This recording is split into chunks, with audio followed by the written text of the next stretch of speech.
பொல்லாதவர்களாகிய நீங்கள் உங்கள் பிள்ளைகளுக்கு நல்ல ஈவுகளை கொடுக்குறீங்களே. நான் யார்? அவர் யாரா? பரமபிதா. என்னது?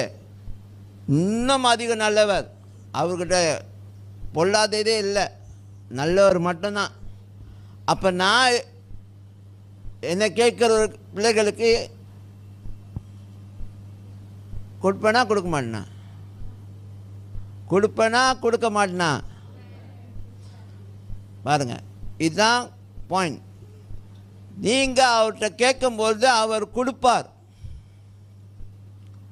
நீங்கள் கேட்குறத கொடுப்பார். ஹலோ, ஐம் டாக்கிங் வியாதியை பற்றி பேசுகிறேன், வேறு எதுக்கும் போயிடாதீங்க. நான் வியாதியை பற்றி பேசுகிறேன். உங்கள் வியாதிக்கு நீங்கள்